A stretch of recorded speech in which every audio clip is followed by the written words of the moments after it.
Verily you shall conquer Constantinople. What a wonderful leader will her leader be, and what a wonderful army will that army be. This famous prophecy, spoken by the Prophet Muhammad, is exactly where our source material today kicks off. The author actually argues that it was this deep spiritual motivation, rather than just a hunger for material wealth or power, that really drove the Ottoman expansion into the Balkans under Muhammad al-Fatih back in the 15th century. Welcome back, Focus Learners. Today, we're diving into a brand new explainer on Ottoman Bosnia. We're going to look closely at how Islamic civilization laid down a deeply intricate architectural and social blueprint in the region. Okay, let's dive into this. Now, to best understand the historical reality presented by our source, we are keeping our focus purely on the architectural and structural footprint. That means you won't be seeing any drawings of people today. This is super intentional because it really allows the physical spaces, the buildings, and the layouts to speak for themselves, exactly how the source uses them as historical evidence. So here is our macro to micro journey for today. 1. The Ottoman arrival. 2. Covenants and coexistence. 3. Centers of faith and welfare. 4. Infrastructure and economy. And finally, 5. The neighborhood and home. We're literally zooming all the way from the edges of an empire right down into a private courtyard. Section 1. The Ottoman arrival. The source points out that the 600-year history of Ottoman rule is often written with some deep biases. And to make this point, the author draws a really stark contrast in the text between different empires. On one hand, you have the text describing the Mongol sacking of Baghdad, noting how the river Tigris literally ran black with ink from destroyed libraries and red with blood. But on the other hand, the author presents the Ottoman conquest as being strictly governed by Sharia methods. The argument here is that these rules were specifically designed to minimize bloodshed and completely forbid the oppression of conquered peoples. And this arrival wasn't just a sudden, overnight invasion. Trade relations and contact had actually existed for centuries. For example, Arab trade coins found near modern-day Mostar date all the way back to the 8th century. It really wasn't until 1389 at the Battle of Kosovo that formal entry began, and then 1463 when Bosnia was formally opened by Muhammad al-Fatih. Moving on to Section 2, Covenants and Coexistence. Now, what's really interesting here is how the author directly counters modern political claims that the Ottomans simply forced Bosnian Christians to convert. The primary piece of evidence used? The Ahdnama. This was a specific treaty of coexistence signed in 1463 by Muhammad al-Fatih himself. It explicitly guaranteed peace, protection, and freedom of movement for Christian Catholics and their monasteries. The author really emphasizes that this exact document is still kept today in a Franciscan monastery in Vojnica. They use it as physical primary proof against narratives of widespread oppression. Furthermore, the author cites Ottoman census records, which reveal a genuinely surprising data point. Get this, despite being under complete Ottoman rule, Christians actually remained the demographic majority in Bosnia until around the year 1600. The author argues that if the Ottomans had truly wanted to wipe out other religions, well, they had the absolute authority and power to do so. Yet they point to the physical survival of diverse antiquities, like the 4th century Catholic Church in Olivo, a 16th century Orthodox church, and a 1581 Sephardi synagogue right in Sarajevo. According to the text, the simple fact that these buildings are standing today is indisputable proof of a historical reality of coexistence. Section 3. Centers of Faith and Welfare. Let's zoom in a bit, from the regional level down to the city level. Here we see how Islamic values directly dictated urban planning, and at the heart of this was the Kulliye complex.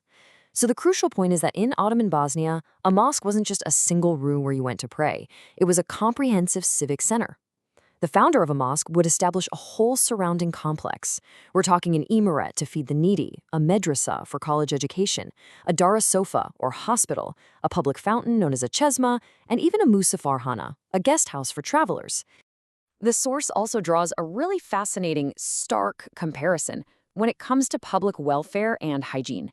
While Ottoman Bosnia integrated daily purification through public baths or hammams and built free public fountains as acts of continuous charity, the text notes that bathing was actually historically opposed in Britain for centuries. In fact, to put that into perspective, it wasn't until the Public Baths and Washhouses Act of 1846 that bathing facilities were even heavily promoted for the working classes in England. And the infrastructure built by the Ottomans? It was built to last.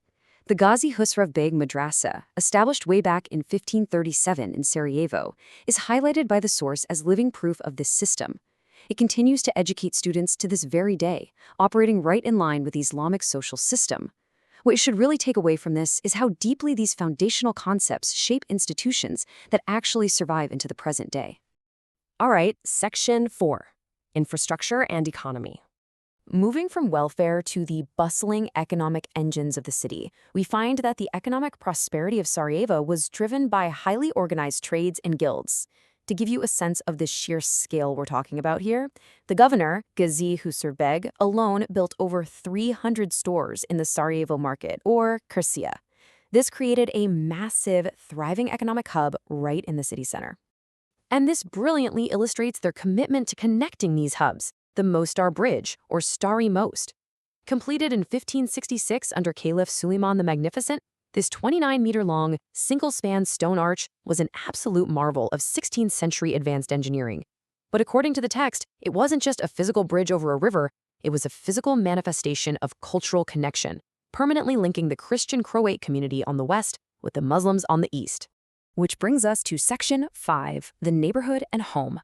Let's move to and see how this builds. Leaving the busy public squares for the quiet residential streets, we see that town planning was incredibly deliberate. The Ottomans utilized a well-established Islamic rule that a neighborhood, or mahala, consists of exactly 40 houses.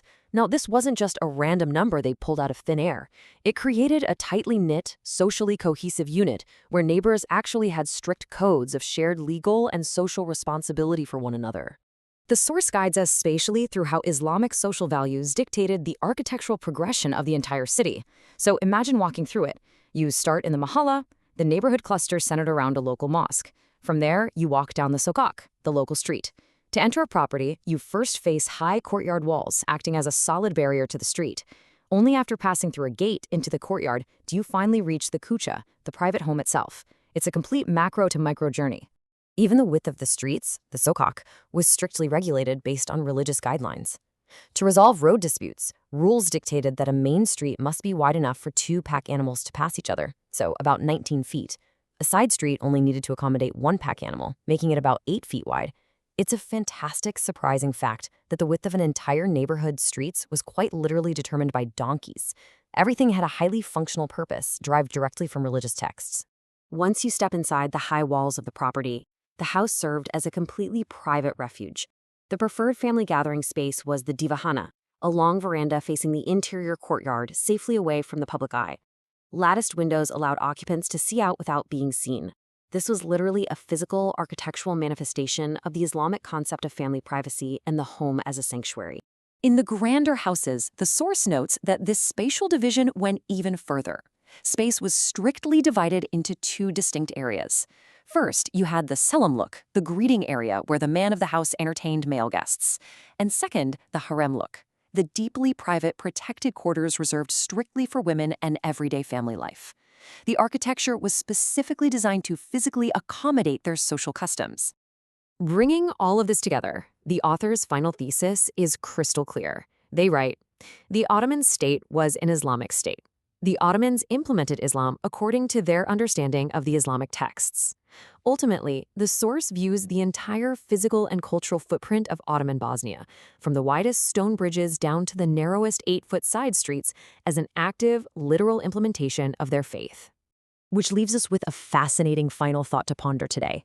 When we look at the enduring bridges, the surviving treaties, and the incredibly deliberate layout of these ancient neighborhoods, how much of modern society is still shaped by the ghosts of empires past? It's pretty incredible to think about the lasting legacy of 15th century urban planning on the modern Balkans. Thanks for joining me on this explainer, and keep learning.